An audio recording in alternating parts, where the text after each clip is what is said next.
Yes, people. What's going on? It's Eagle Talks Football. We're back again with another video. Today, what we're going to be talking about, of course, we're going to be talking about the weekend games. As you guys know, Arsenal beat Bournemouth in, some people would say, controversial fashion. I would say just a routine 3-0 victory. And then Man City go and hammered Wolves. Was it 5-1? You guys beat Wolves? 5-1, right? Yeah. 5-1. I was shocked. Erling Haaland scored every goal. No, 4. Oh, Erling Haaland scored 4. Yeah, he scored a bunch of goals. I remember that. And then the final one went to who scored the last goal? Julian Alvarez. Oh yeah. Bro, it's a blur. I swear to you, after 3-0, I was checked out. Mentally, I was checked out. I knew you guys were going to win that game. I never got my hopes up. Liverpool went and cruised by Tottenham also. They went early, smacked them 4-0 up, and then Tottenham scored 2 consolation goals to make it 4-2. Chelsea smashed West Ham also 5-0. Today's scorelines were crazy. You got Chelsea smashing West Ham 5-0. Where was this performance from Chelsea all season? Like, I think Enzo Fernandez not being there coincidentally has made Pochettino play a more balanced team. Interesting. Very interesting conversations. We're going to talk about all that. But before we go any further, people do hit that like button. It is absolutely free. Of course, subscribe to the channel if you're new. Martin's joining us, who has his own channel, of course. So check the link in the description, the Mancunian way. But yeah, how's everyone doing? How you feeling, Martin? How you feeling about the title race and everything else? And we got Gunnar Souls here with us. Since there's no Man United game to speak about, I said might as well bring an extra Arsenal fan to help me out. But yeah, talk to me. How you feeling, Martin, about the title race and everything? Because right now I have a lot of Liverpool fans just telling me Man City are going to lose a game. You guys are in the zone. You're going to win every game. The title race is done. Are you in the same breath? Yeah. I don't see where we drop points at the moment. I don't see where we drop the points. Personally, I can see a scenario where both of us win all our games. And in that case, you, of course, win the league. Do you not see anywhere where you slip up potentially versus Fulham, maybe Tottenham? Maybe the way Tottenham are playing, you definitely don't expect to drop points to them. But at least it's so. What's your the way we're playing at the moment?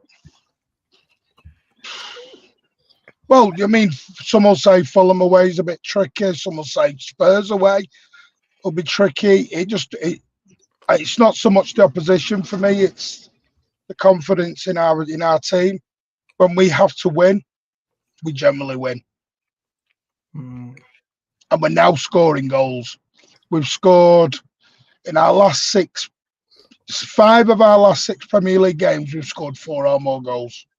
Wow. What do you think about this performance? Championship performance right there? Yeah and no. Sort of, it was a bit routine as well. So, it was good. It was happy. The new system we're playing now seems to suit us.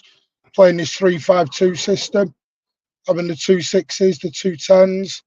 It does actually seem to give us a little bit more balance, give us a little bit more freedom within the middle of the park, which is why Rodri's now coming in, giving out, again, another 2 assists yesterday.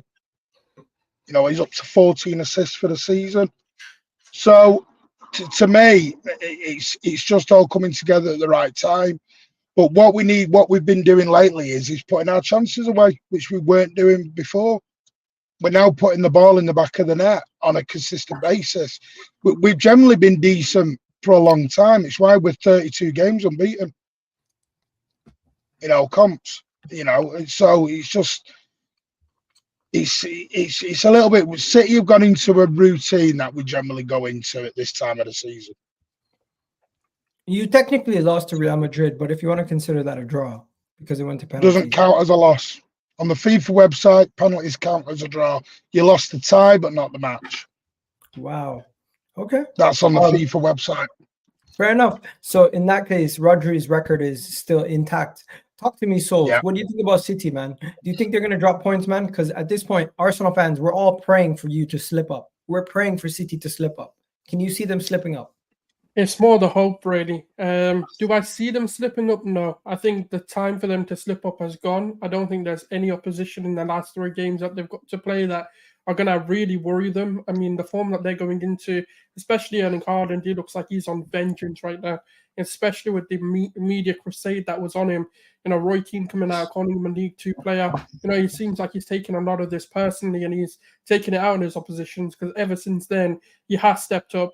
Yes, there has been a drop-off naturally with his performances this season, but, you know, it's going to happen. You're never going to have record-breaking season every single year unless you're like a Lionel Messi or a Ronaldo or, you know, one of those absolute elites in the game. You know, Erling Haaland is up there in terms of a finisher, but, you know, when you look at the whole City team at the moment, they're a well-oiled machine. They've been there. They've done it. You know, they're looking to break records again, you know, winning the treble last season, coming in to do the four-peat. They're the ones who have made this league easy to win, you know, for themselves. And we've given them a good challenge. Don't get it twisted. Like, you know, we've got positive signs and, you know, things that we can look for. But in terms of them dropping points, I can't see it happen. I hope Fulham do it, because Fulham are like a weird team for every top six side that can take a point from you. But is it going to happen at this stage of the season? No. When you look at Spurs, well, Spurs are hopeless at the minute. I have no hope in them. I didn't have hope anyway. I knew they were just going to sit there and go, yeah, We're going to transition to Spurs after this, but hopefully Rack joins him. West Ham and City are just pals. They don't care. West Ham will just be like, we'll forfeit the game, really, if you want us to. So I'm not even looking at West Ham is a definite win. 100%. No doubt in my mind. They'll put the goal in. They'll score on goals if they have to. So, yeah, I can't see. I don't know who's going to beat them. Fulham's our only hope. If they beat Fulham, it's genuinely done. There's no hope. Forget your prayers, because they ain't losing a game after that.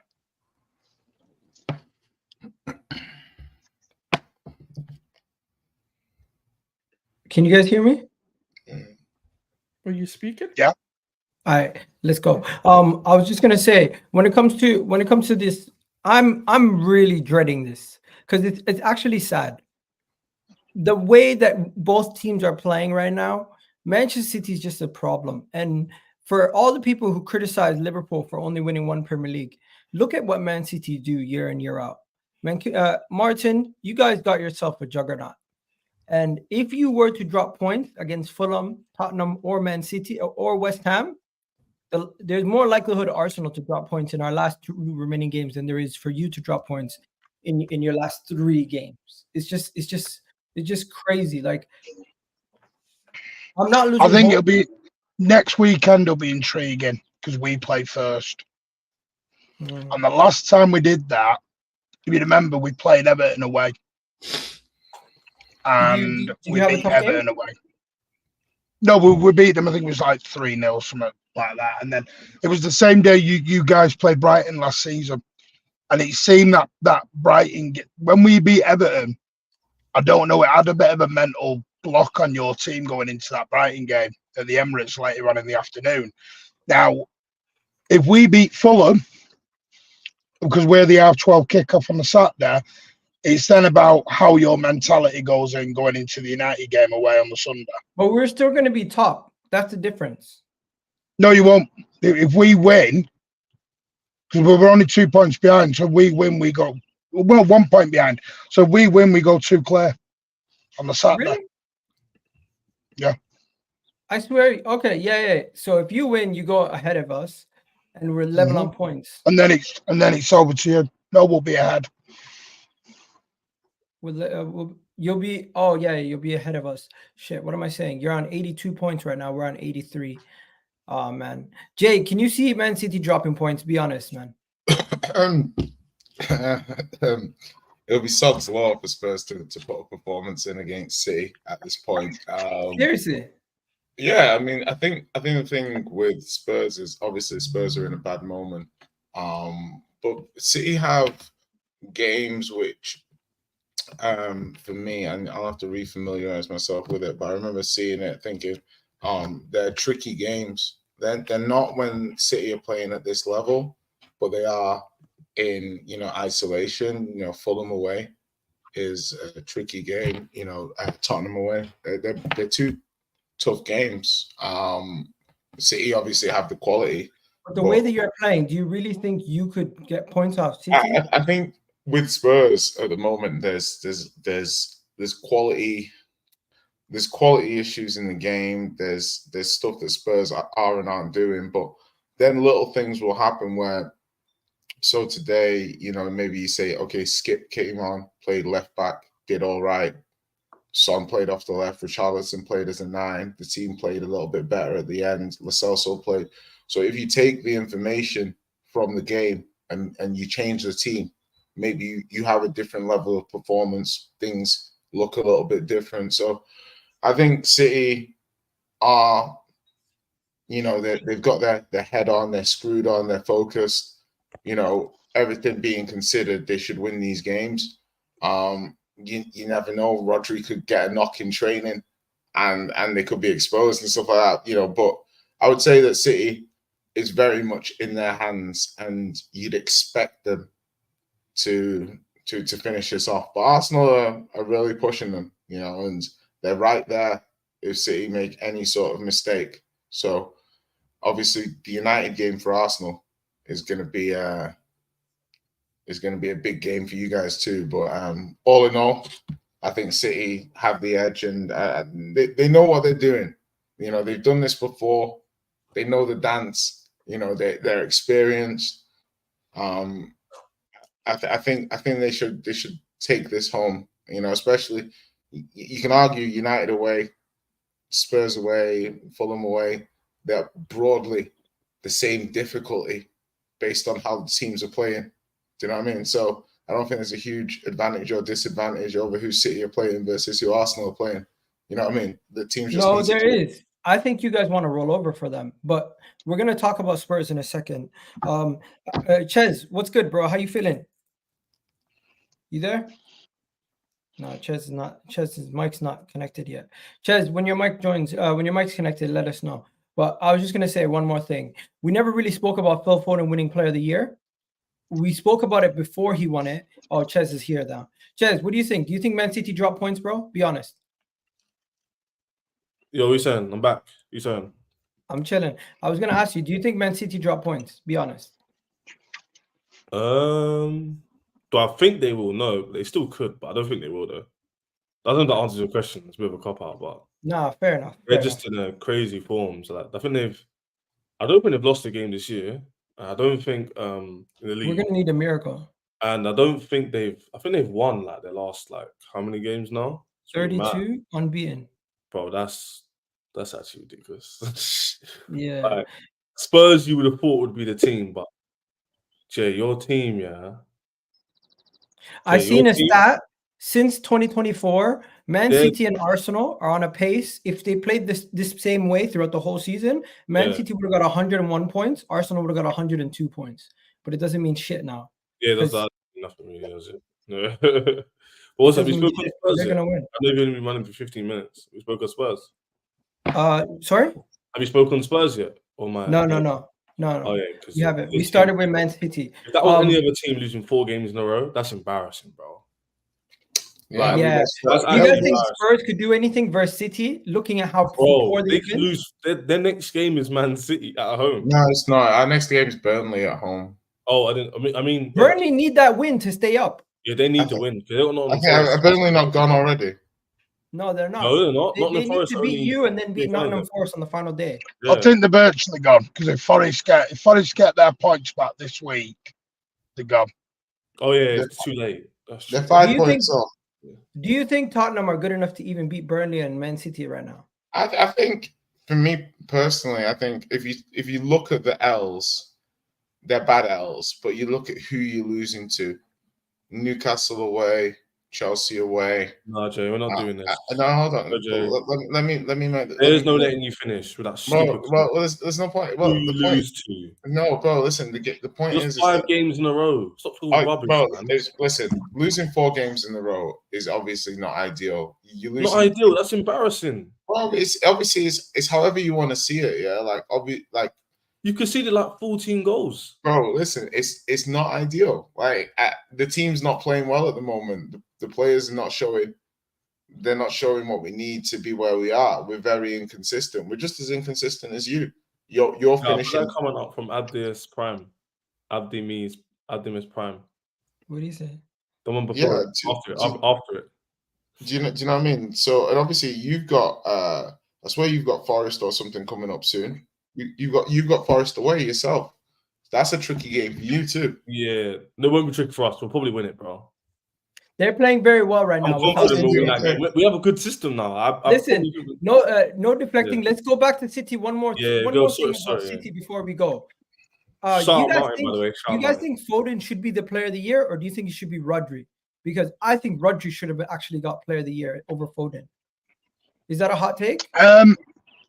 No, it's not really. I get both sides of the argument. The problem is, to me, a player of the year, this is just my opinion on it. A player of the year is someone who steps above and beyond what their expectations were. Now, yes, Foden was good and he's on that level, but he this season he's took on the mantle, especially with KDB being out for 6 months injured. He's took on that whole mantle and he's won games on his own. And people say, oh, he doesn't do it in the big moments. Well, Madrid away in the Bernabeu is a big moment. The derby's a big moment. He has stepped up in these moments. Trouble is with Rodri. Rodri's now at a level where, because for me, he is the world's best CDM. So he's playing that way. And you expect that. So it is hard to judge a Rodri because for Rodri's playing at the levels you expect. Foden is sort of playing Above up and to a potential level rather than we expected this. If that makes sense. Foden's playing. We all said he had the potential to be one of the world's best. We kind of knew Rodri was already there. So that's why for me, Foden pips it. Sorry, Martin. I put a poll out. Let me know, people in the chat, if you guys agree with Martin, vote Foden. If you agree with me, vote Rodri. The reason why I think Rodri should be there is because, let's be honest, we've seen games where Foden was playing, but Rodri was missing, and your team dropped points. We've seen your performances without him, and you guys look a shell of yourselves. You guys still turned people over without Foden. You still won your most recent game without Foden, and you won quite convincingly. So to me, I think Rodri's your most important key to the cog. You can say Foden's like the shiny toy, but Rodri's like the most important piece. And when I say player of the year, usually if you take that player away from that team, they won't be the same. So that's why I'm saying Rodri over Foden for me. But what do you guys think? What does everyone else think? Souls? Do you know what it is? Player of the year is always going to go to the guy who makes the biggest difference, not necessarily who the most important player is.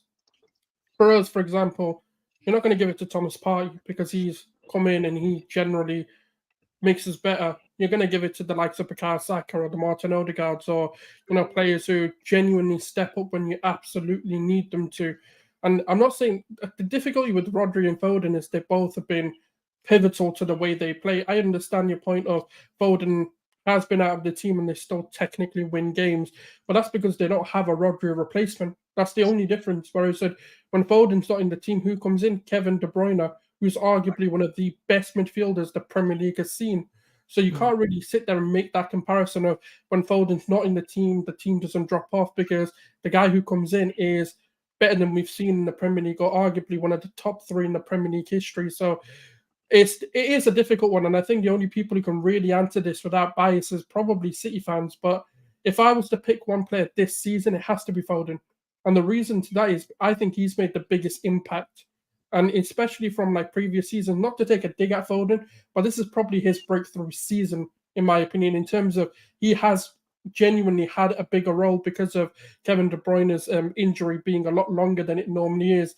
KDB tends to play a lot bigger part in the season than he has done, whereas if Foden's had to come in and genuinely take them to where they are. And every single game he's played, he's scoring the winners, he's scoring the first goals. He is the one who breaks that tie for them. And now, obviously, you've got Erling Haaland stepping back up. And that's the reason why I'd have to give it more on the basis of, I didn't expect this from Foden in terms of carrying Man City more than we've seen Rodri do it before. And that's the reason why, I don't know if it's being a bit of bias or a bit of hatred on Rodri, I don't know. But Rodri's a brilliant player, but Foden's made the biggest impact. Ched, do you agree? Because we're going to move on to the next topic soon. Yeah, it's tough, man. They're both very important. It's hard to say who's more important because they play different roles. you have Rodri, the sitter, who contributes towards the goals, and Foden, who's a 14 assists though from Rodri. That's crazy. yeah. He's changed the DM role for real. Someone said it before.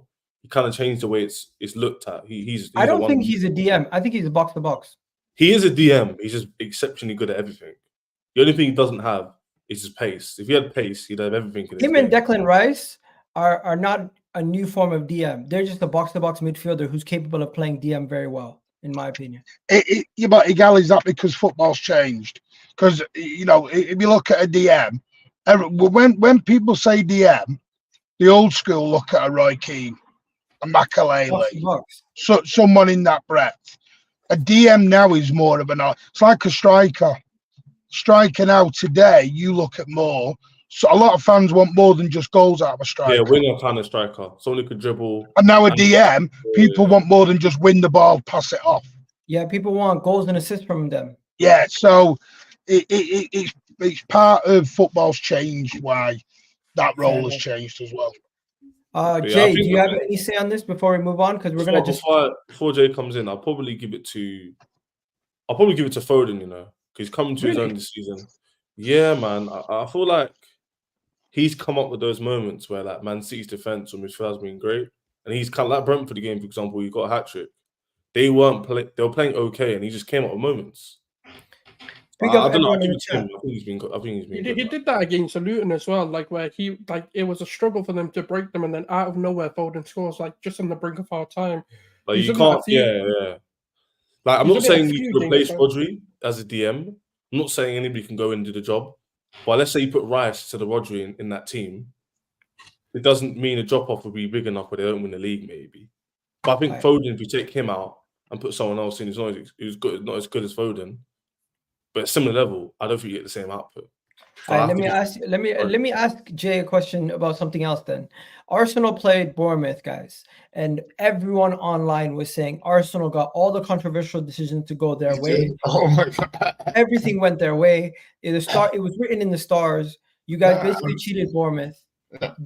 I don't agree with that, but talk to me. Well, can I just say the reason why Arsenal fans get this is not because you didn't deserve to win the game. You did. Based on the game, you were the better side. You deserved to win it. Plenty of chances. The issue is that you guys claim so much when Joelinton scored against you for Newcastle that it was such a foul and it was unfair. When White backed into Vicario, you said it wasn't a foul. Yeah. When Kulu got clipped, you said the touch is too light. Okay, cool. Yeah. But on the flip side, when you get that level of contact with Raya, you guys say it's fair enough. It's a decent decision. Now, to me, that's an inconsistency of thinking when the level of contact is very. We said the Newcastle one is a foul, and we said the Raya one is a foul. So where's the? No, I'm saying that you guys are saying that this is a fair decision to cancel the goal.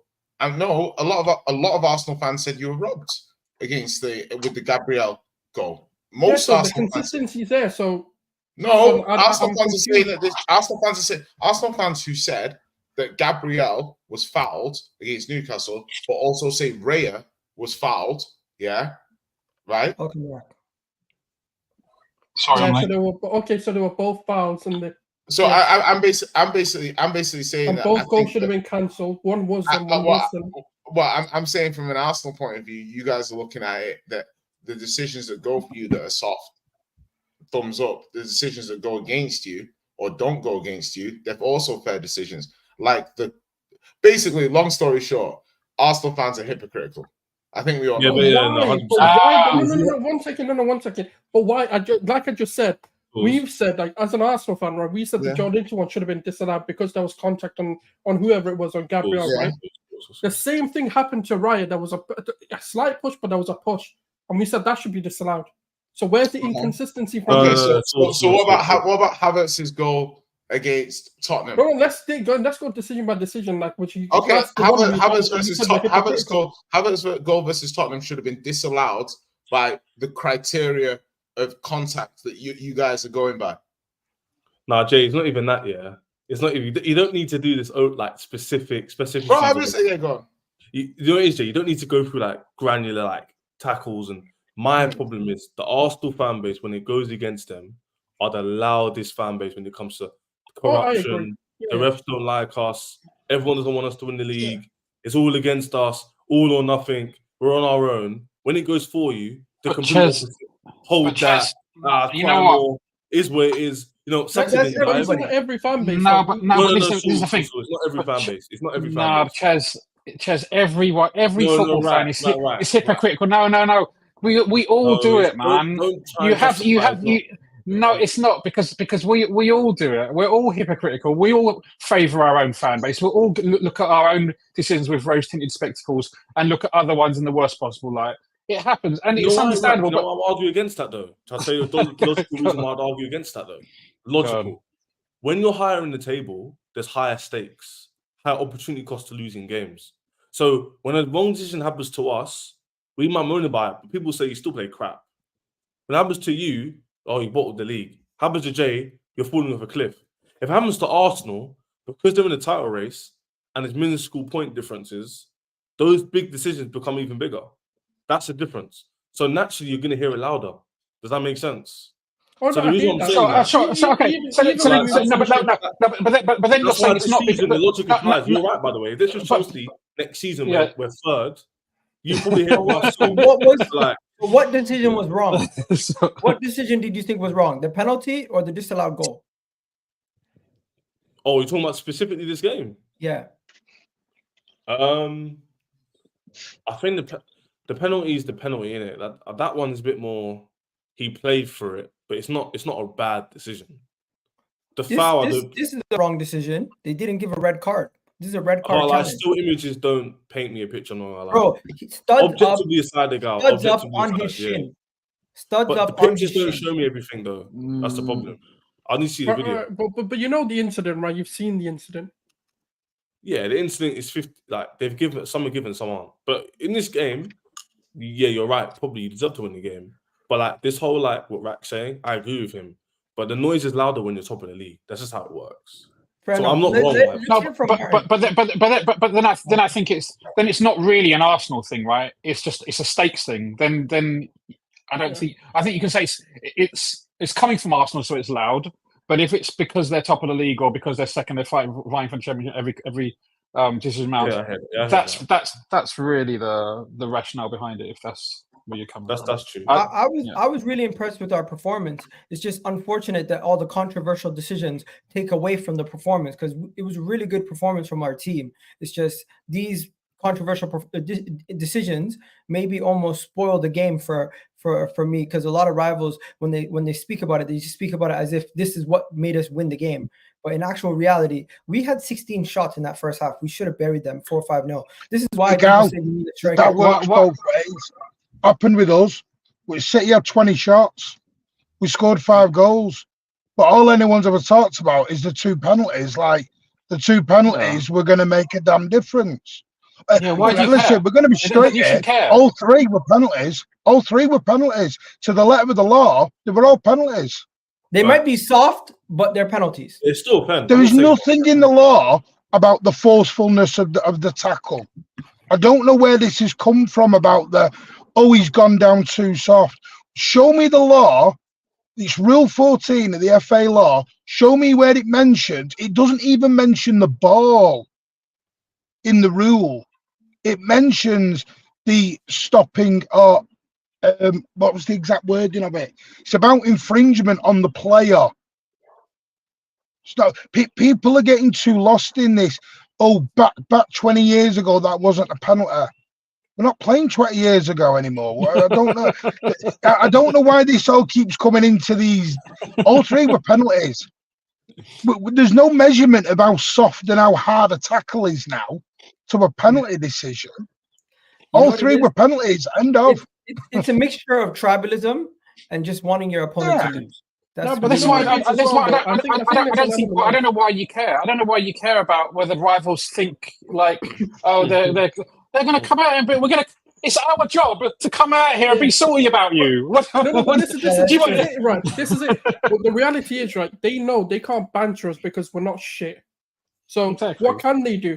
They have to banter us somewhere. They have to try and tarnish the win somehow. And the only way they can do it is refereeing decision. That take it as a compliment. That's all I'm saying. Yeah, it's what rivals do. Yeah, we had it.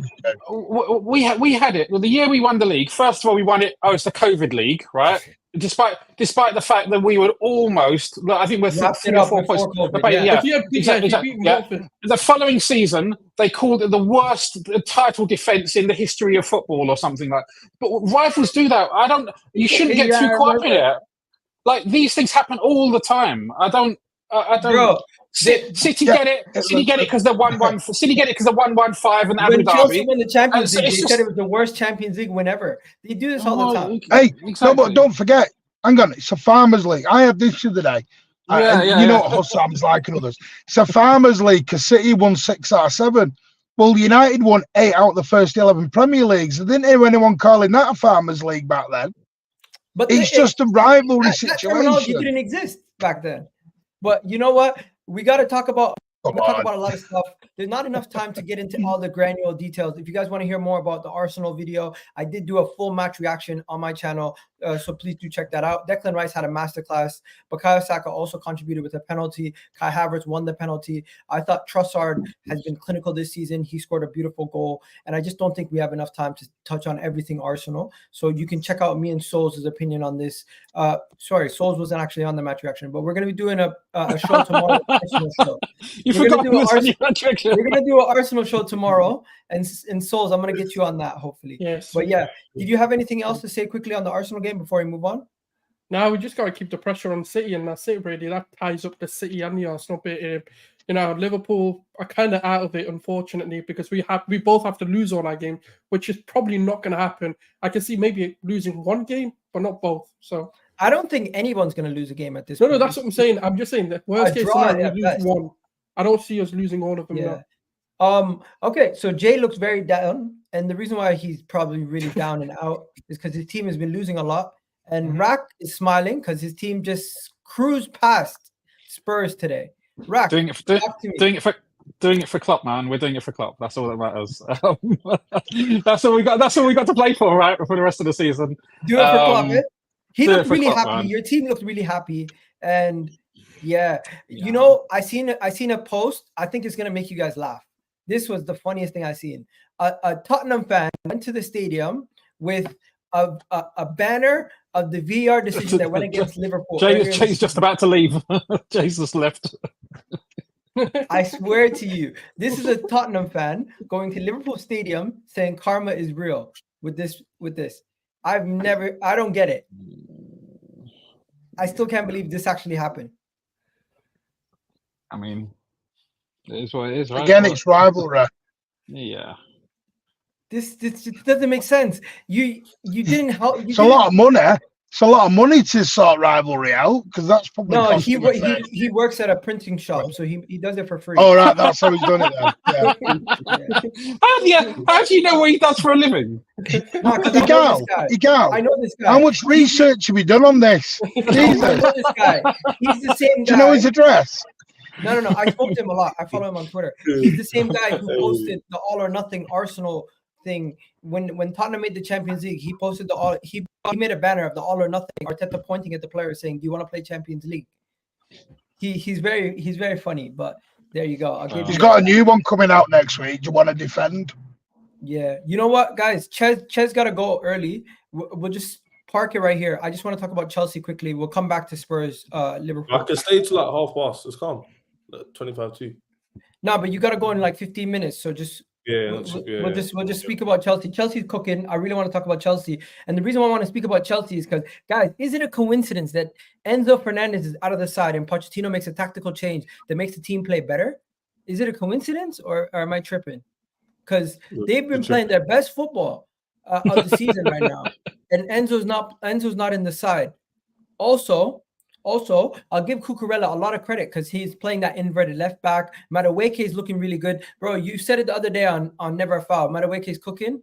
I kind of laughed and said, yeah, he had 2 good games. Laughed at me, man. When he's now had when he's had 4 good games now and 5, I'll give it to him. He's been playing well. Yeah, the team is completely transformed because he's made a tactical change. And the reason why it's got nothing to do with Enzo is because Poch finally, like I've been saying all season ago, because we were in these dreams, every single week you've heard me, I say he's not tactically astute enough. I'm again exposing him in midfield. The attack looks disjointed. He makes that inverted, Cucurella inverted. That means that basically Gallagher can press higher up. Now Caicedo got someone next to him who can help him. Caicedo is looking excellent, by the way. Like the guy, every single game performs even better. Even got an assist to David Jackson, cold. And yeah, the whole team's just playing well. That's why I'm confident with every single game in the coming future, because I genuinely don't think we'll lose a game now. Do you think you finish in the top 6? I said we're going to finish 6th. I told you this time ago. You man, I'm going to get all the receipts out. I said ages ago. What's the difference? I'm not even sure. Like who's guys? Chelsea. Basically, yeah. The reason why we finished 6th is because I'll tell you why. Oh, they can. Have climbed up the ranks. They're 7th. They're above Man United. Newcastle and Manchester have to play each other. I think next week. So if we beat Forest, we'd go ahead of one of them at least. And let's say it's United, they have Arsenal to play. They're not winning that. And if it's Newcastle, I can't see them winning every single game rest of the season. So there's a chance we can get 6th place. And I'm just happy to see my team. Address the Enzo point, though. Huh? Address the Enzo point. Without Enzo, I just said it's got nothing to do with the player profile of Enzo.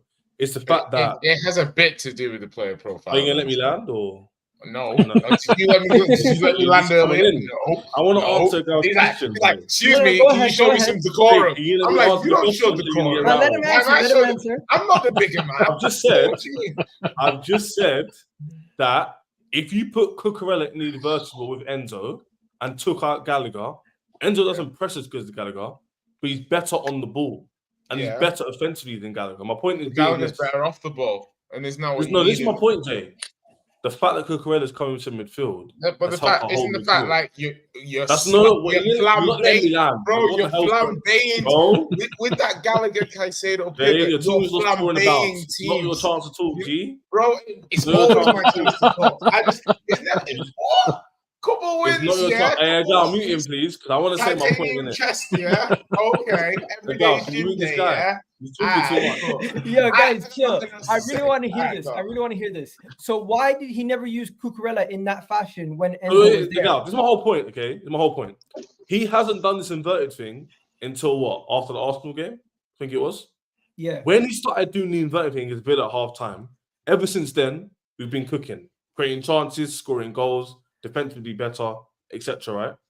Enzo has never had that opportunity to even progress in that system yet.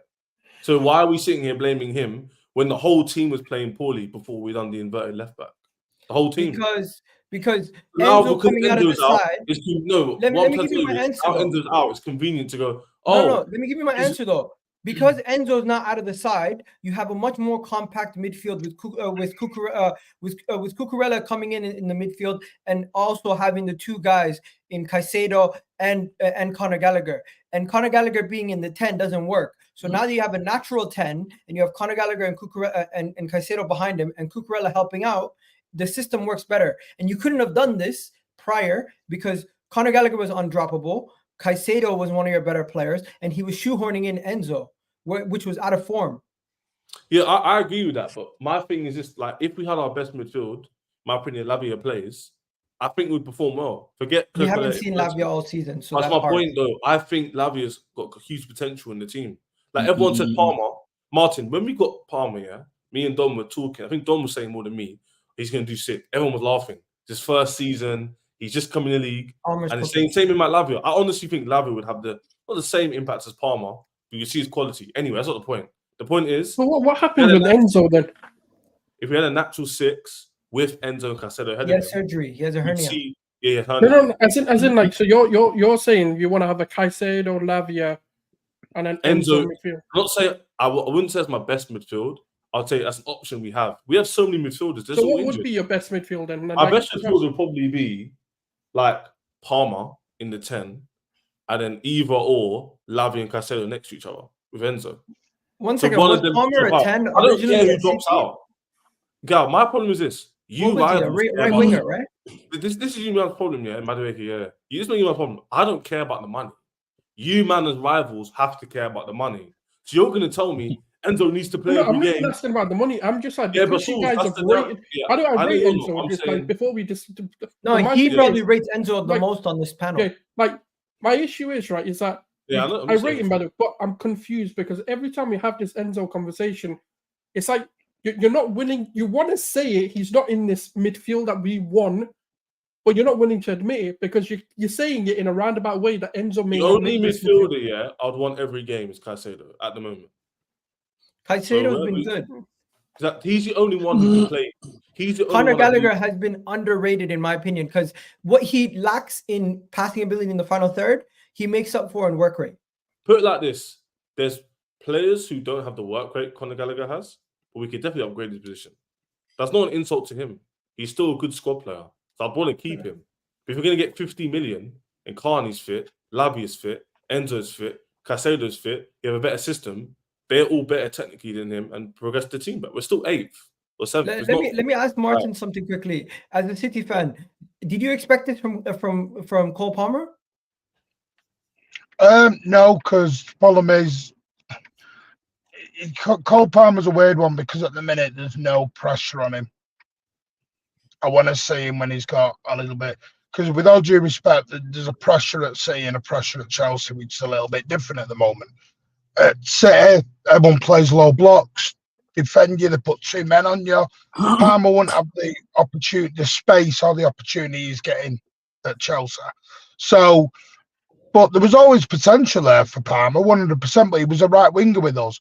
Problems with Palmer was he was never getting in the 10 role ahead of De Bruyne or Foden. And he doesn't really trap back a lot and do the dirty stuff, which is what Pep wants from his wide man, which is why you don't even see a lot of it. Yesterday, we didn't even play wide man. There was no wide men. They were all on the bench. So, for me, I think Palmer's done very well. I just want to see the big thing for Palmer for me will be when Chelsea get higher in the league, go into the Champions League again, fighting out for titles and cups, and then we'll see what Palmer's made of. Yeah, but whether he can go to that next level. So you think he's getting too much praise at this point? No, let me just no, he's getting praise that he deserves, but there's levels between it. Let me just say something here, Martin. Respectfully, I hear what you're saying, yeah. But let's talk about when we get there. Let's talk about the here and now. It's easy to say in the future. Let's see where he's going to be. We'll get to it when we get to that. Do you get it? What we're saying for today is, but it's a fair thing to say, though. No, but Sauce, we can say that about literally any player. Oh, yeah. That's my point. The reason why I kind of hear where Martin's coming from is I see it from Saka. Last season Saka, right? We weren't as respected as we are now. You can't do it in the Champions League. You can't. No, forget all that. Like Saka's Saka's GA, right? What did Saka do in the Champions League? Sauce, you're more objective. What did Saka do except in the Champions League, please? No, my point isn't even about the Champions League. My point is this, right? Is that Saka's performances last season, we can all agree his performances, forget GA for a moment, his performances were better last season in terms of the way he was playing. This season, a lot of people are criticizing his performance. Yes, his GA numbers are still there, but his overall performance has lacked a little bit. And we can all know why. Why? Because he's being double teamed. It's evident. So I'm not saying that Palmer can't beat it, but it takes a few years to do that. Like Foden, for example, he got a lot of criticism like prior to this season, but now Pep has been able to train him, take him out of the team, put him back in, take him out, and now this season he's been able to take over that sort of middle role and take on the two teams. When he's getting pressed on us, and that's what I'm saying. Like I think there is criticism of Palmer, like where we don't know can he hack that. He will. I do think he will because he's got more. Can I say one thing on that to agree with you, 100%, and that's why next season's system is important. Because if he's getting double teamed, the team improves. Teams respect you more, don't they? Like Arsenal. So the system is poor. He's also going to be a byproduct of that.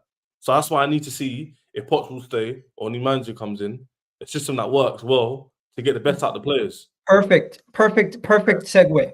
Jay, I need to hear from you. Did Pochettino buy himself more time?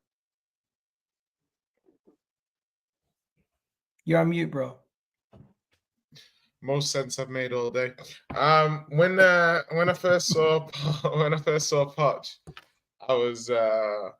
I said to myself, I wasn't sure how he would set up in 2024, and I wouldn't want him for that reason. But what I've seen from him recently, he might not be washed. You know, people were telling me that he was washed. I You were myself, saying it. yeah. All right, gal, I'll get there.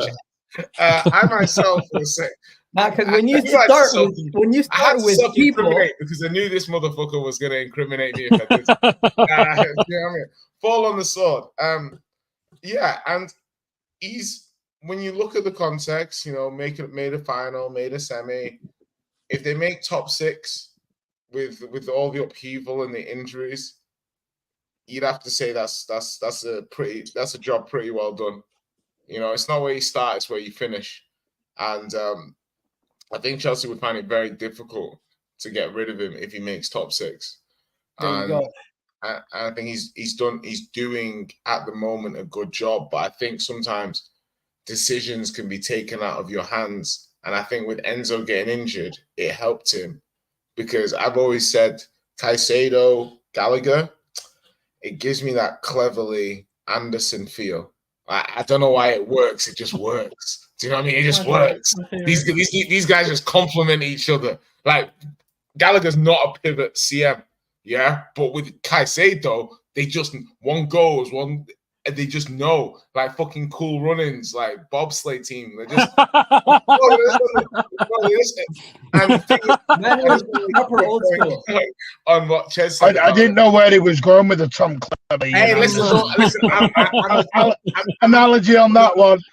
I'm a guy If that you guys lands are this too analogy. old, if you guys are too young for that analogy, Yeah. I'm sorry. Oh, Just top Phil, man. finish Cool off, Runnings, top I just Phil. want to push back on what Ches said about off the ball, because Cucurella can invert, because Gallagher's fast as well. He's got a good engine, so it allows him to cover the positions that Cucurella vacates more than Enzo. Maybe Enzo can do it when he's not got half a hernia, but in real time, what I've been seeing from him, Caicedo, Gallagher, they can anchor the team, get the hell out of the way, and then let the attacking players do their thing.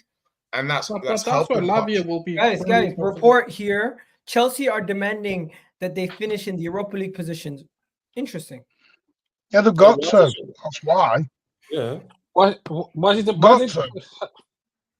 What's the shock about that?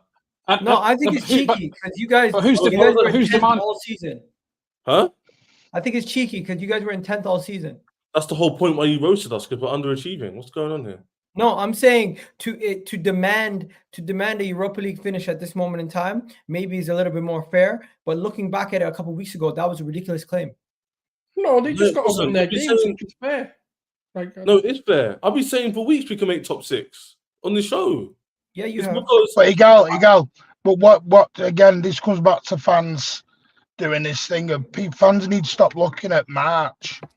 Yeah, it's where you are in May. Facts. It's May. Look at Newcastle. Newcastle 4 weeks ago were like 12th. Yeah, they dropped down, and now they're back in 6th or 5th. Exactly. There you go. We need to finish. We need to finish in Europe. I don't want Conference League, but if we have to, we have to. Innit? Are you poaching in now? No, I'm not poaching now. He's Poch is all right. He's not great. He's not terrible. Egal, who would they get? Who would they get, Egal? Yeah, that's true. Where would they go after Poch? That's what I'm saying. Bro, you're absolutely right. If I'm Chelsea and I've got Poch and you say ditch Poch and get Amorim, I'm like, I'm not sure I would do that gamble personally. No, but hear me out. You're starting all over again. 1 second. The reason why I initially said that this is a crazy demand is because to demand Europa League, to demand it and say that's what's going to make you fired or hire or keeping your job, I think that's crazy. No, I think I don't think that's what it means. But that's what I think. That's what if they're saying Chelsea are demanding. No, it is. That was right. Yeah. That's what I'm saying. Yeah. So when I'm saying, they're demanding Europa League, of course, with the money they spent, they should demand an improvement to that level. Yeah, but they can't. Europa League. If they win all their games from now to the end of the season, they're going to get Europa League. If they lose one or two, and somehow somebody else sneaks ahead of them and they get Conference League, that should be enough for Pochettino to show you guys that he's progressed late in the season to give him at least one more year. But you know what, the situation with Chelsea is quite interesting, because if they delay it, it's only going to get worse for them, because The manager market right now is difficult as it is, and I don't think as many clubs are looking. United will be looking next season. Liverpool are looking this season, and they're struggling to find someone. I know they've got Arne Slot coming in, but even that took like a lot of managers' interviews and stuff like that before they even made that decision. Like, if you can snap up Ruben Amorim, why not? Because you've got no one else. Because Barcelona probably will be looking for someone, and let's be real, regardless of their troubles, they're number one pick for any manager. So, like, it's only going to get tougher for them. Let's talk about Liverpool, because I know Rack has to go. Ches, thank you for joining us, bro. I know you got to jump off soon. So, Rack, give us your thoughts on Liverpool. Where was this over the Crystal Palace game and the West Ham game? Where was these performances? I'll take one off in a bit. Later, Ches, big up. And yeah, to the people in the chat, do me a favor. We got over 273 of you guys watching on all platforms. If you're watching on X, hit the like button, follow the account. Check us out on YouTube also. And if you're watching on YouTube, please do like the video. I don't know how many likes we're on, but we're definitely not on over 100 likes yet. So let's get us to at least 70 likes. We're currently on 45 likes. Get us to at least 70 likes. There's more than 90 of you guys on YouTube right now. And the poll question is going to be, can Tottenham bounce back after losing all these games in a row? But Rack, talk to me. Look, obviously we haven't been playing that well over the last few weeks. Fixture congestion has not helped us at all, and even going into it, even though we'd won a few games in a row before this, we weren't playing well even prior to going into this. So I think the fact that we can now play a game a week, we've had a whole week to prepare this, and we'll have I think is the next round of games is going to be midweek, or is it next weekend? I can't remember. Weekend. Next weekend. Midweek is the following week. Yeah. So I think it's just one of those things that now that we've got a bit more time to rest and prepare and stuff, it helps. But it is what it is. You have to be there at the business end of this season, and unfortunately, that's when we've had our blip, our run of form that kind of tailed off, and that's why we're no longer in title race. So yeah, it's fair enough. But do you think that's part of it, Rack? Do you think taking? I know this sounds awful. I know it isn't what you wanted, but as the pressure of basically being out the title giving you that belief where you can play with a bit more freedom? It's one of the things we spoke about, I think 4, 5, 6 weeks ago, when we were talking about whether Klopp's announcement, whether that had kind of given us a lift, and then that's kind of worn off, and then being in the title race. I mean, we've been in the title race, and it's been. You told me there was no evidence. Yeah, but there is no evidence of it. You shut that down immediately. Yeah, but there is no evidence of it. So you still don't agree? No, I'm saying there's no evidence of it. You might be right, but there is no evidence of it. All we can see is what happens on the pitch. And that's not evidence. That's the results. We weren't playing well even before we went into this run of games. It's like me saying, after you went to Dubai, and you had this uptick in form in Dubai, and then the positives of Dubai wore off, and then you lost against Villa, and then you lost against and you drew against Bayern Munich, and then lost to Bayern Munich. That's because the good. Do you think that's reasonable, or do you think that's stupid? I think that's a pretty stupid thing to say. But the same logic that applies for your analysis of it applies for that. I think ultimately, I even when we were talking about us in the title race, I felt we gave away. We were always giving away a few too many chances. We had a good period where we looked a lot more solid, but generally speaking, we've looked quite open. And also, like, last season wasn't a good season for us. We were really bad last season, and I think we've had in terms of the total number of points we've got this season, we've been really good. But there have been occasions we've got lucky. The game I always go back to is the Crystal Palace game. Crystal Palace away, they outplayed us for 75 minutes. And then, what's his name, got sent off. They had a player got sent off. We scored 2 goals and won the game. We did not deserve to win that game. We were by far the inferior team. And so is it a case of yeah, we just haven't been good enough. I think across the season we haven't been good enough. I think we could have maybe snuck it if things went more our way. When we've been at our absolute best, we're a match for any team. But unfortunately, that hasn't happened, and so we'll have to take third place. And let's see how things go with Slot. Hopefully, the main thing is we finish the season positively, both for Klopp, because we want that to happen, and then also we don't want a hangover from this season running into next season. We want to go in there with a positive mindset. There's going to be a lot of work to do in the window and stuff in the summer. So we've got to just have as positive an atmosphere around the club to put us in the best position for next season. Because next season, just like every other club, it's all to play for. Yeah, I think that was a fair analysis. Liverpool were just not good enough, but I think the main reason why you weren't good enough is because of a sheer lack in quality in certain areas. That's what it is. It was always going to be difficult to. I mean, Pete, look, I think our defence has been left open quite a lot, but I think it was scandalous that we didn't improve in midfield enough in the summer. And I said it at the time. Don't get me wrong, Endo has performed a higher level than any of us had any expectations of, because ultimately most of us never heard of Endo this time last season. And I think he's done well, but he's far from an elite defensive midfielder. I think Szoboszlai has had good moments at the start of the season, but he's tailed off a little bit. The quality, one of the quality players who would have made a difference, I think, Thiago, unfortunately hasn't touched pitch basically for the whole season. And so, but these are all factual things that happen, but ultimately it doesn't really matter. You either have to prove it on the pitch and get the points on the board or not. And if you do, then you'll be there right at the end. And we did, I think, I don't want to say we performed above our expectations. I think most Liverpool fans didn't think we challenged for the league this season, but our expectations changed across the course of a season, and there were a lot of Liverpool fans who were saying we can do it, and we're disappointed ultimately. Ultimately, you couldn't do it. Unfortunate for you guys.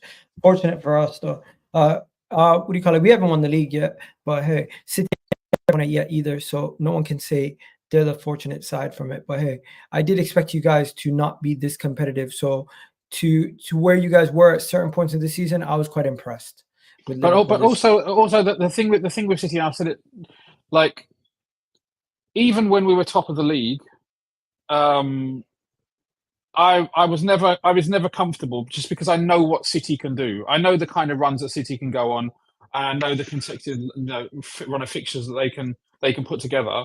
And so I think I said, if we beat City at home, then I would have put us favourites. Then I would have said, yeah, okay, I think we've now got the edge. Have you ever beaten City at home? Ever? Throughout this run, like, have you beaten them in a title run? Have we beat City? Yeah, I mean we beat them.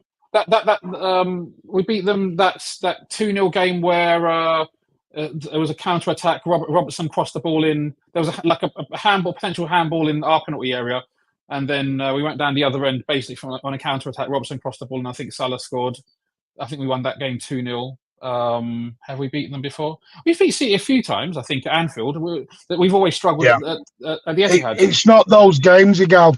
Those games are not the games that win you the league, believe it or not. You want to know something? I always thought if you collect more points against your opponent, and then you're going to be okay for the rest of the games. But clearly, that's not how it's done. No, it's the consistency of runs, and this is what I've always. Because I'll be honest with you. If someone said to me at the start, did you expect City to be where they are right now on the back of our treble? I'll be honest with you, I didn't think we'd be in any kind of a position to go for a 4P. Because if you look at the history of teams who win trebles, you don't tend to have a successful season the year after. You do tend to tail off mentally, physically, and everything. So to be where we are right now is credit to the squad, to Pep, to everyone. But it's because I've been there, ago. I used to sit there and go, as long as we beat United, We beat United. We're great. I'm great with it. And then it got to a point where, because I've got United mates who said to me, we don't care if City beat us. It's where we are at the end of May we care about. You can have the, beat the Man United trophy. That's fantastic. And that's what I said that after it wasn't digs at Arsenal fans. There was some Arsenal fans who were celebrating the we've not lost to City bit. That's great. As long as you don't follow it up and then lose to a Villa later on down the road. Because that Villa game is the game that makes you champions. They're the ones that get you over the line. And it's all right winning the little battles. It's winning the war at the end, not the battle in between. The crazy thing is, though, I feel like Arsenal fans have hope and that this Tottenham team that has had such a woeful performance away at Anfield is going to turn up different for their last home game of the season. But how? What makes you think that? Jay. Jay. What makes you think that? No. I'm asking Jay a question. Is City at home your last home game of the season? No, we've got Burnley. No, Burnley's before the City game. Yeah. So you're saying the City game is your last home game of the season? Yeah, as far as I'm aware, yeah. But Egal, Poch isn't going to change his style when City rock up. You mean Ange? Sorry. Ange's not going to change his style when City not come rocking up. Mm-hmm. So you're all talking like Ange's going to change something, and if Ange plays this open against us at Tottenham, I don't care about the past. Yeah, they've been our bogey team, but this is not the same Tottenham that we've played previously. All you got to do is just take a cross. Vicario is awful, man. That guy. Could you imagine playing this high line against our lot? So you want to play this high line against our lot? Hey, listen. We played it this season against you with no centre backs, and we got a draw. So I get. No, but there's a difference. City were trialing new systems at the time. We had no midfield at that point because we went through 3 games where we wanted to play basketball, football, where we had no midfield. But I'd also, because if you go back and watch them games, because we all said it, we were like, because we did it, look at the way we played at Stamford Bridge. It was Rodri in the middle on his own, and that was it. That was our whole midfield, Rodri on his own. And we had 3 games of doing that. Pep realised, oh yeah, that doesn't work. Attack versus defence. Well done, Pep. I could have told you that. And then we went back to our normal selves. And now we've changed it again to go to this 3-5-2 system. And I just think with this 3-5-2 against Tottenham away, whether it's against Tottenham full stop, the way Ange's playing, and it's very brave. Listen, I'll take me out to Ange for it. He's brave. But that high line, with the way Haaland's playing, it's one through ball from Kevin, and it's good night Vienna. Because you play your high line on the halfway line. You can see it. You can see it coming, can't you? You just know you can see that coming a mile off. Somebody just sent me something, and I don't even know if I should show this, but it's just a picture of Arsenal, Liverpool, and City looking at Tottenham like they're the girl sitting on the couch. Oh, it's got a son. Yeah, I've seen this. Yeah. Listen, Tottenham will be hard. I'm not saying we're definitely going to win. It's going to all our games are going to be hard. No. You're definitely going to beat Tottenham the way you're speaking. You're going to pam them. Let's just be real about it. Look at him backtracking. By the way, Jay. I don't backtrack. Thank you. He must be really annoyed right now. Jay, sorry. If you want to, whenever you're ready, let me know. Well, you can get out. You can talk about your club, but. Oh, okay. He's doing something. I'm just gonna say this. If Tottenham somehow, Ange Postecoglou, this is a message to you. If you want to become a legend in Premier League football, a moment in history, you can't make a moment for Tottenham. But what you could do is you could make a legendary moment in Premier League history. A moment where Tottenham hand Arsenal their first league title in 20 years. It would be the most craziest thing ever.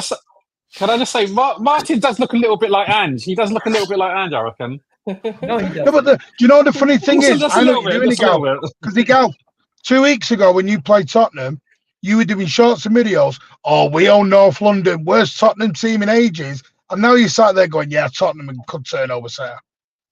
Come on, No, I Gal. didn't say you're gonna turn over City. I'm praying you City slip up. And there's something about City going to that ground. You've only scored 1 goal under Pep Guardiola at their ground. No, but at Yeah, this that was ground, that was this season ago. Yeah, and it was a set piece. It's the old White Hart Lane that they struggle at. It's not this one. No, it's this one. They've only No, scored it's 1 this goal. one. No, it's this one. But that got put to bed in January and we won there. Okay, so you're gonna win again, hopefully. That's what you're saying.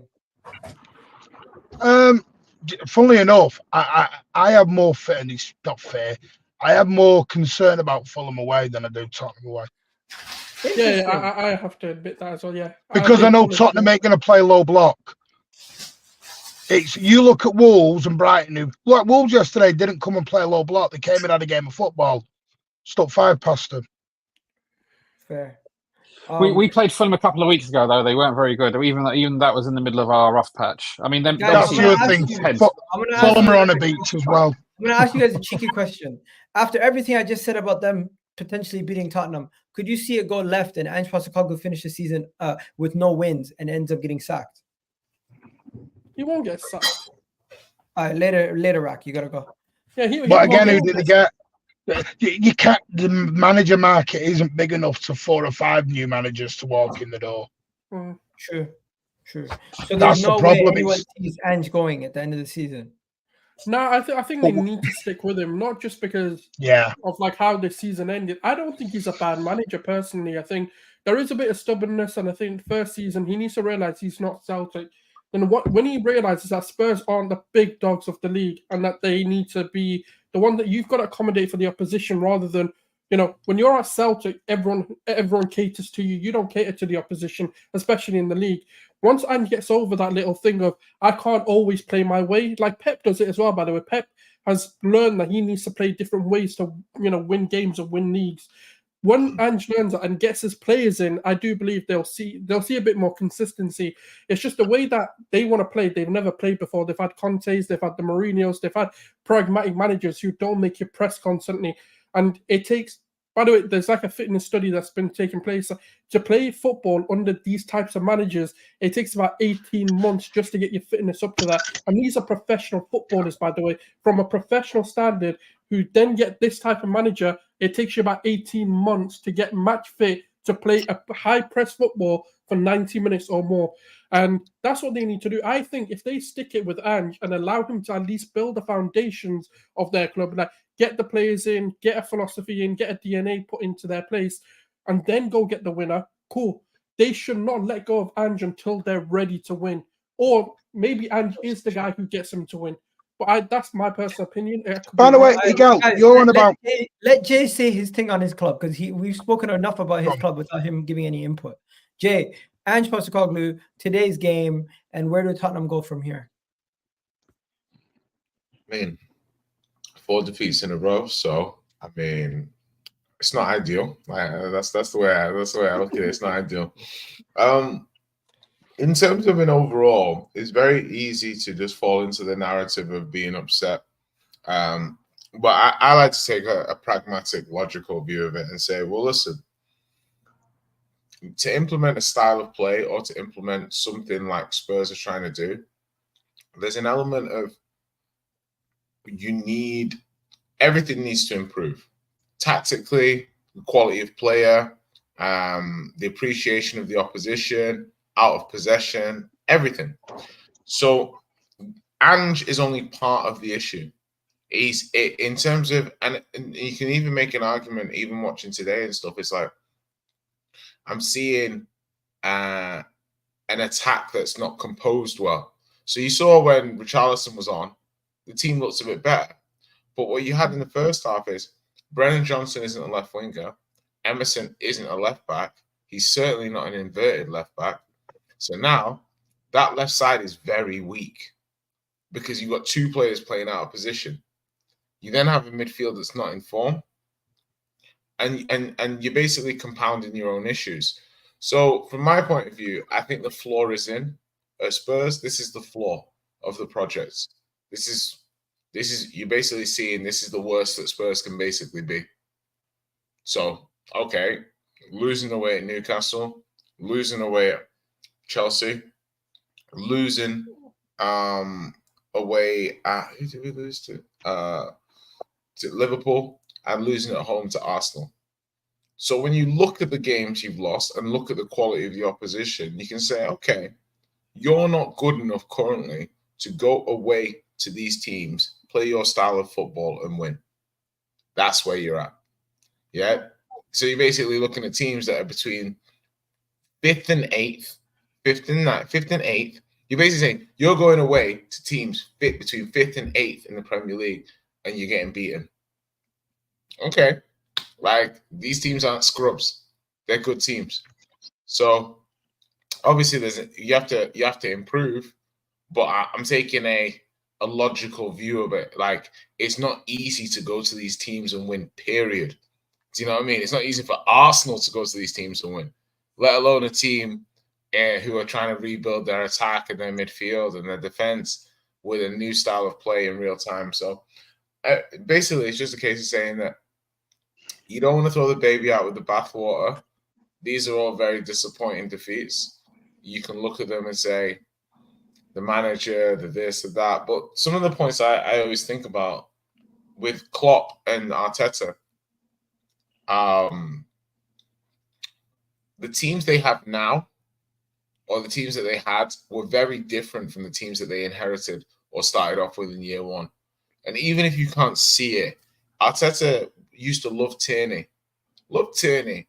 Tierney getting injured was a reason Arsenal didn't make top 4. A couple of years later, Tierney's out on loan, not good enough to be either a starting or a backup left back in a side going for the league. But at the time, if I told Arsenal fans that Tierney's not good enough for your team, they would have wanted him to be captain at that time. Exactly. That's my point. And it's not easy. Even calm football fans with reasonable, rational minds, it's not easy to always see the vision of what your team will be or where it's going to be. But that's it. You know, we're not in good form. We're losing these kind of games. So now you play at Burnley at home next week, and I expect to win because now you're playing games where teams against okay, you're playing good teams away and you're losing. Okay, cool. That's forgivable. I'm going to come back to this in a But second. like, you know, you start losing to Burnley at home, then we got questions. Guys, super chat here from Dennis Rodman. Quick question. Big up Dennis Rodman, by the way. NBA legend right there. Quick question. Where do these teams finish? You got Manchester United on 54 points, Chelsea on 54 points, Newcastle on 56 points, and Tottenham on 60 points. Could you see Newcastle, Chelsea, or Manchester United catching Tottenham? Anyone? No. Well, this comes down to your bet. You've got to go to Old Trafford next week where your record's poor. I know, but Manchester United have 2 games in hand. But they have something to play for still. It's United's a weird one. United can be shit one week and amazing the next week. You never know which United ever turn up anymore. They're just one of these really weird teams. Newcastle have suddenly come. At the moment, you're looking like Newcastle could get into that 5th place, possible. But it's a weird one. Newcastle need to win 2 games, and Tottenham need to basically get 1 draw, 1 loss. I don't see it. I don't see where Tottenham don't beat Burnley. If Tottenham don't beat Burnley, they end the season winless. And it's just, I don't think that's possible. Sorry, I've not got my glasses on. How many points in Newcastle to Tottenham at the moment? 56, 4-point gap. Right, yes, right. So Tottenham will be 5th because they'll beat Burnley. Yeah. And then if Tottenham don't beat Burnley, then there's really uncomfortable conversations happening with Ange to end the season. So it comes down to, do Chelsea somehow overtake Newcastle? Can you guys see Chelsea overtaking Newcastle? The games that Newcastle have to end the season are Man United and Brighton. going to come down to that United game. Wait, is this game to end the season also? Brentford? Is it 3 games? Yeah, 3 games. Yeah, 3 Okay, games. so yeah. So That Brentford Newcastle game will be hard for them. Newcastle win their last home game. They probably beat Brentford, but Man United, I don't know. At Old Trafford, yeah. I mean, United will have something to play for. If they beat Newcastle, they can overtake them in the league. That's their last home game also. Yeah, I think I don't see Passe United win there. But then again, if you look at the reports right now, United currently don't have a fit centre-back. Yeah, I seen that. Basically, what happened with United? Harry Maguire is out injured now. He's out for 3 weeks, which Man United, this is their fixtures. So before the FA Cup, they play Crystal Palace, Arsenal, Newcastle. Yo, you know Man United could go winless to end the season. They'll find a way. They'll find a way.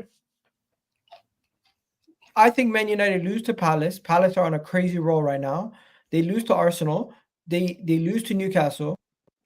And they lose to Brighton. And they could lose the FA Cup. But don't forget, Palace have nothing to play for anymore. No, but Palace are on a crazy roll with the new manager. I like what you're doing there, Ligal. I like that. You talked about City's record at White Hart Lane, but you're ignoring the Arsenal record at Old Trafford. I like that one. No, he's not 1 second. Palace United. He's not spoken about Arsenal. Similar to how Spurs want to roll over for you. Man United, some of them probably want to roll over for us also. Nah, I don't see United as an institution doing that. Fair enough. There is a bad record. Spurs is that kind of, but I 100% don't think you'll lose at Old Trafford, but I could see a draw. I don't think they're organized as a good team. I think the only thing that kind of goes in our favor is at the as it currently stands. I don't know if any of them are back for the Arsenal game. Harry Maguire is 100% out. Yeah, they don't have a fit centre back. They don't have Varane, Martinez. I think the only one is potentially Evans. So what they could be doing. Answer the super chat, I think it's going to be Spurs finish 5th. 6th is actually a toss up, but at this moment in time, I'm going to give it to Newcastle. Unless Chelsea's fixtures are easy. Yo, Chelsea could get it, you know. I think Chelsea. If Chelsea United. If Chelsea finish 5th, that will be mental. So if Chelsea got Forest. No, Chelsea, the best they could get is 6th. Probably. Oh, but who have they got fixture wise? They got Forest. Let me check 1 second. I swear I just did it 2 seconds ago. Where is it? This thing's acting up now. I'm not got my readers on. It's old age. Okay, so it's Forest, Brighton away, and then Bournemouth at home on the final day of the season. Thing with Chelsea, they're the teams that they slip against. Yeah, that's the thing with Chelsea. Chelsea, like United, crap against the lower league, the lower teams, and decent against the decent teams.